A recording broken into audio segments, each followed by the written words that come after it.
Olá, queridos. Dando continuidade à nossa oportunidade de estudarmos a primeira carta aos Coríntios, nós já trabalhamos até o capítulo 14. E eu quero fazer apenas uma reflexão aqui, que eu encontrei com muita pertinência naquele livro, né? Vou tentar mostrar o livro. Opa! Revestidos. A autora é Elaine Souza, né? É uma mulher de Deus. Ela e o marido estão envolvidos na obra e ela faz um trabalho fantástico. Nós vamos estudar isso aqui, vocês líderes, viu? Preparem. E ela diz assim, só para nós fecharmos aquela questão com relação aos dons. Os valentes de Deus não se apegam ou se satisfazem apenas com os dons do Espírito, mas com os frutos. Eu já comentei isso com vocês.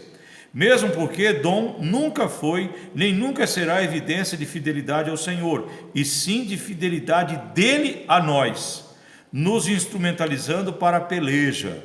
Pois se assim não fora, Jesus não nos teria alertado.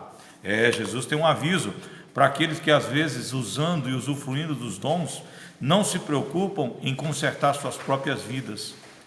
E olha o que Jesus avisa sobre essas pessoas que querem apenas os dons e não os frutos, que querem os dons para proveito próprio e não para crescimento da obra. Olha o que Jesus diz aqui com tanta firmeza.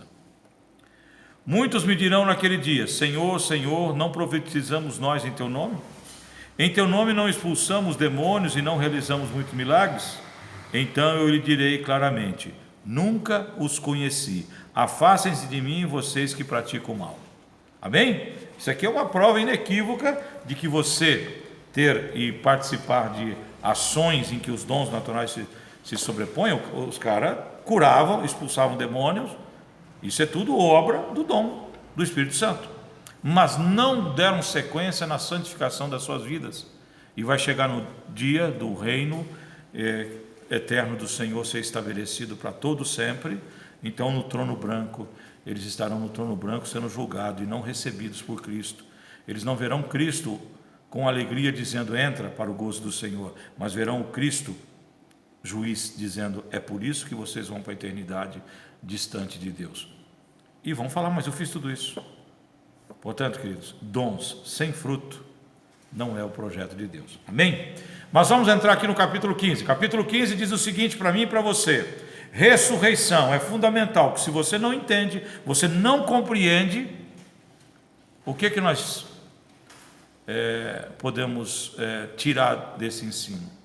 Ele diz: se você não entende que a ressurreição houve, se você não espera a tua própria ressurreição, se a ressurreição de Cristo para você é uma fábula, então você não é cristão.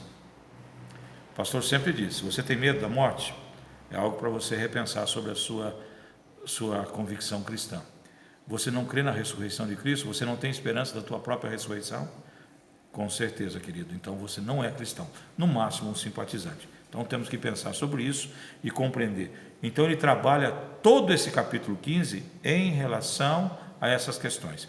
E quando ele se preocupa com isso, queridos, é porque ele tinha tido uma experiência lá no capítulo 17 de Atos. Pode abrir a tua Bíblia e procurar lá. No capítulo 17 de Atos, ele tem a oportunidade para pregar ali em Atenas, do verso 16 em diante. E quando ele está terminando a pregação dele, ele diz assim: e deu certeza disso a todos, ressuscitando dentre os mortos. Ali na parte B do capítulo, do verso 31. O que o pessoal fez?